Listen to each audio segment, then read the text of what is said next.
Hello friends. तो आज हम पढ़ेंगे crop production management class 8 science chapter 1। तो इसमें हम पढ़ेंगे क्रॉप्स के बारे में, जो भी हमारी एग्रीकल्चर प्रैक्टिसेस होती हैं उनके बारे में। तो सबसे पहले हम देखते हैं कि प्लांट्स और एनिमल्स जो है वो अपना खाना जो है, जो फूड है अपना, वो कैसे बनाते हैं।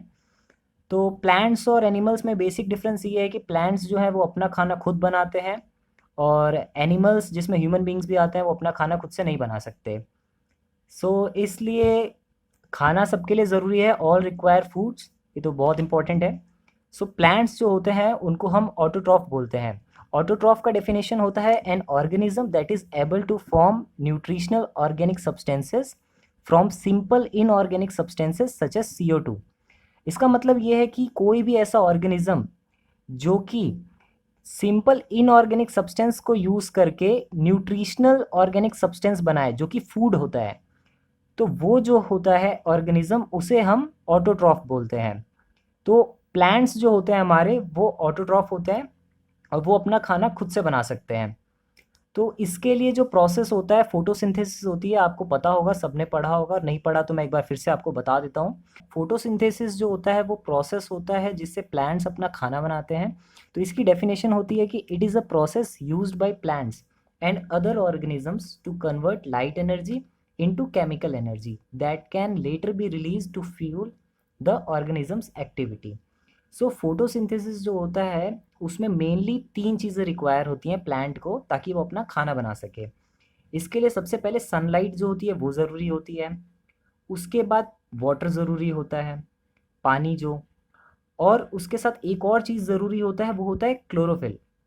और क्लोरोफिल जो होता है वो प्लांट्स के जो पत्ते होते हैं उसमें ग्रीन पिगमेंट होता है, उसकी वजह से ही पत्ते ग्रीन होते हैं। वो जो होता है वो भी बहुत ज़्यादा इंपॉर्टेंट है फोटोसिंथेसिस में। और साथ ही साथ हवा में से CO2 जो कि हमारा कार्बन डाइऑक्साइड होता है। तो ये सारी चीज़ें जो प्लांट है वो इनपुट लेता है एटमॉस्फेयर से, सॉइल से। और उसके बाद उसको यूज़ करके जो हमारा, यहाँ पे आप देख सकते हैं, C6H12O6 बनाता है, जो कि ग्लूकोज होता है। तो ये जो होती है वो एनर्जी होती है, ग्लूकोज, जो प्लांट को आगे ग्रो करने में और उसके फ्रूट्स बनाने में जो होता है हेल्प करता है। साथ ही साथ ये हवा में O2 जो कि ऑक्सीजन होता है वो रिलीज़ करता है, और साथ ही साथ H2O पानी जो होता है वो रिलीज़ करता है। फोटोसिंथेसिस प्रोसेस ये होता है। इसके साथ अब हम आते हैं एनिमल्स पे। तो एनिमल्स जो होते हैं वो हेटरोट्रॉफ होते हैं। हेटरोट्रॉफ का मतलब ये है कि N organism that can not manufacture its own food and hence depends on plants and other animals.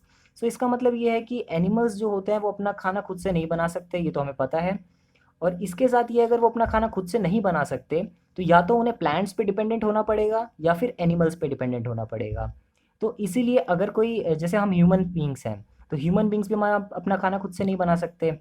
जो वेजिटेरियंस होते हैं वो प्लांट्स पे डिपेंडेंट होते हैं, और जो नॉन वेजिटेरियंस होते हैं वो animals as well as plants दोनों यूज़ करते हैं। अब यहाँ पे नेक्स्ट पॉइंट हमने यही लिखा हुआ है कि humans also can not make their own food, क्योंकि ये भी जो है वो इसी कैटेगरी में आते हैं। तो अब क्या है कि अगर हम ह्यूमन बींग्स हैं, हमें खाना चाहिए। इतने सारे लोग हैं, इतनी पॉपुलेशन है, सबको खाना देने के लिए हमें जो है लार्ज स्केल पे क्रॉप का प्रोडक्शन करना पड़ेगा, मतलब हमें लार्ज स्केल पे फसल जो है वो उगानी पड़ेगी। इसके बारे में हम आगे पढ़ेंगे इस चैप्टर में। NCERT का जो आपकी बुक है उसका मैं एक एक टॉपिक कवर करूँगा, आप टेंशन मत लीजिए। तो सारे टॉपिक वाइज चलते हैं हम और एक एक टॉपिक कवर करते हैं। नेक्स्ट टॉपिक जो है आपकी बुक का वो है 1.1 एग्रीकल्चर प्रैक्टिसेस। इस टॉपिक में हम पढ़ेंगे कि कौन कौन सी प्रैक्टिसेस होती हैं, मतलब एग्रीकल्चर जो है उसमें हम क्या क्या करते हैं, अपनी फसल जो है उसको उगाते हैं, कैसे उगाते हैं, और क्या क्या करना पड़ता है उसमें, वो सारी चीज़ देखेंगे। तो इससे पहले हम क्रॉप्स की जो डेफिनेशन है वो देख लेते हैं, बहुत इंपॉर्टेंट है एग्जाम पॉइंट ऑफ व्यू से ये। तो क्रॉप जो होता है वो होता है कि when plants of the same kind are grown and cultivated at one place on a large scale, it is called a crop. इसका मतलब ये है कि कोई प्लांट है अगर उस सेम काइंड का है, उसको हम एक बड़ी सी जगह पे एक साथ उगा रहे हैं, तो वो जो प्लांट्स हैं उनको हम क्रॉप बोलेंगे। बेसिकली हमें पता है कि जो तीन टाइप के हमारे मेन क्रॉप्स होते हैं, जो कि पहले होते हैं सीरियल्स। सीरियल्स मतलब कि जो भी ग्रेन्स होते हैं जो आप खाने में यूज़ करते हैं, दूसरा होता है वेजिटेबल्स, और तीसरा होता है फ्रूट्स।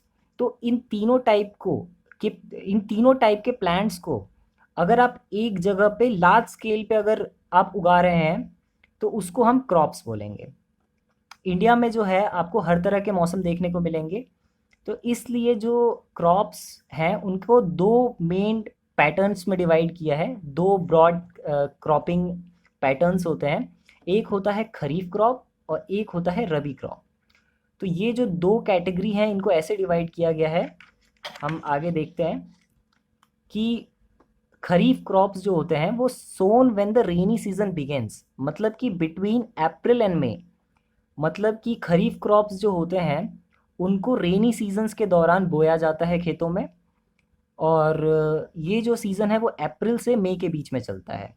उधर ही रबी क्रॉप्स जो होते हैं उनको बोया जाता है विंटर सीजन के एंड्स में, मतलब कि जब विंटर सीजन ख़त्म होता है तब इसको बोया जाता है, और इसका जो टाइम होता है वो होता है सितंबर और अक्टूबर के बीच में। अब आगे देखते हैं कि जो खरीफ क्रॉप्स होते हैं उसको हम मॉनसून क्रॉप भी बोलते हैं, क्योंकि ये इस मौसम में बोया जाता है इसलिए। और रबी क्रॉप्स को हम विंटर क्रॉप्स भी बोलते हैं। अब खरीफ क्रॉप्स जो होते हैं वो होते require hot weather and large amount of water to grow, इसलिए इसको हमने ऊपर देखा था कि ये रेनी सीजन्स में बोए जाते हैं। तो इससे क्या होता है कि जो क्रॉप्स जिनको बहुत ज़्यादा अमाउंट में वाटर चाहिए होता है ग्रो होने के लिए और थोड़ा गर्म इन्वायरमेंट चाहिए होता है, वो जो होते हैं वो खरीफ क्रॉप्स होते हैं। और उधर ही रबी क्रॉप्स जो होते हैं वो require warm climate for seed germination and cold climate to grow. मतलब ये है कि जो रबी क्रॉप्स होते हैं उनको उनके सीड जर्मिनेशन को, मतलब कि जब उनमें सीड जो पनपना शुरू होते हैं तो वो जब होता है उनके लिए वार्म क्लाइमेट चाहिए होता है, थोड़ा गर्म मौसम चाहिए होता है। लेकिन जब वो ग्रो करने लगते हैं तब थोड़ा ठंडा क्लाइमेट चाहिए होता है, तो वो जो होते हैं वो होते हैं रबी क्रॉप्स। अब एग्जाम्पल्स देख लेते हैं कि खरीफ क्रॉप और रबी क्रॉप के एग्जाम्पल्स कौन कौन से हैं। तो खरीफ क्रॉप जो होते हैं वो होते हैं मेज, राइस, कॉटन, ग्राउंडनट, और साथ ही साथ इसमें सोयाबीन भी आता है। सोयाबीन जो है वो भी खरीफ खरीफ क्रॉप्स होते हैं। और उधर ही रबी क्रॉप्स के एग्जाम्पल हैं peas, wheat, gram and barley, और इसमें मस्टर्ड भी आता है। Mustard is also a rabi crops. अब हम पढ़ेंगे टॉपिक 1.2 जो कि basic practices of crop production है। तो इससे पहले मैं आपको एक और चीज़ बता देता हूँ कि एग्ज़ाम पॉइंट ऑफ व्यू से रबी वर्सेस खरीफ क्रॉप जो है वो बहुत इंपॉर्टेंट है। पक्का है कि वो एग्ज़ाम में आएगा, तो उसको आप अच्छे से जो मैंने बताया है उसको एक बार पढ़ लें, समझ लें। और कोई भी अगर आपको डाउट आता है तो आप कमेंट सेक्शन में पूछ सकते हैं। तो चलिए अब basic practices of crop production पढ़ते हैं।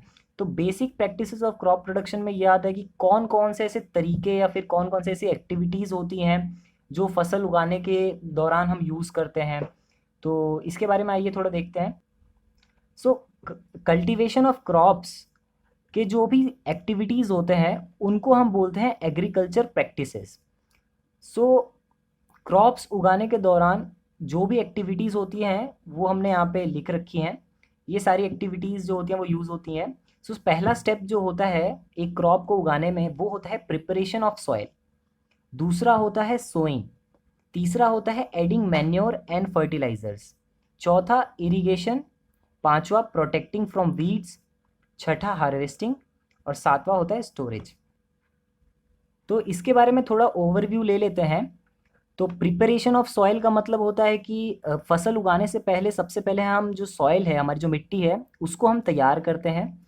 तो पहले से जो फसल बोई होती है उसका जो रिमेनिंग पार्ट्स होते हैं वो होते हैं कई बार सॉइल में, या फिर कोई भी फसल उगाने से पहले हमें मिट्टी को थोड़ी ढीली करनी पड़ती है। उसका रीज़न मैं आपको नेक्स्ट लेक्चर में बताऊंगा डिटेल में, जो हमारा नेक्स्ट टॉपिक है उसमें बताऊंगा। तो अगला जो टॉपिक है वो होता है सोइंग। सोइंग मतलब कि बीज को बोना। तीसरा होता है एडिंग मैन्योर एंड फर्टिलाइजर्स, मतलब कि जब पौधा थोड़ा थोड़ा उगने लगता है मिट्टी में खाद और फर्टिलाइजर्स ये डालना। इरिगेशन मतलब फसलों में पानी डालना। पांचवा है प्रोटेक्टिंग फ्रॉम वीड्स। वीड्स का मतलब होता है कि अनवांटेड प्लांट्स जो कि आपके फसल में या आपके खेतों में उग जाते हैं, तो उनसे भी हमें बचना होता है। तो उसके बाद छठा होता है हार्वेस्टिंग। हार्वेस्टिंग मतलब कि फसल की कटाई। और सातवां होता है स्टोरेज। फसल के कटने के बाद हमें उसको स्टोर करना होता है ताकि वो लंबे समय तक टिके। तो वो जो प्रोसेस होता है उसे हम स्टोरेज बोलते हैं। तो ये सारे जो 7 प्रोसेस हैं, 7 एक्टिविटीज़ कहेंगे हम इसे। तो ये जो 7 एक्टिविटीज़ हैं वो बहुत इंपॉर्टेंट है, और ये जो 7 एक्टिविटीज़ होता है वो मिल के जो होता है वो एग्रीकल्चर प्रैक्टिसेस कहलाता है। तो इन सारे जो 7 पॉइंट्स हैं इनको हम आगे डिटेल में पढ़ेंगे नेक्स्ट लेक्चर में। तो आपको अगर इस वीडियो में अगर कोई आपको डाउट आया है तो आप मुझे प्लीज़ कमेंट सेक्शन में बताएं, मैं आपका डाउट ज़रूर क्लियर करूँगा। सो मिलते हैं नेक्स्ट वीडियो में।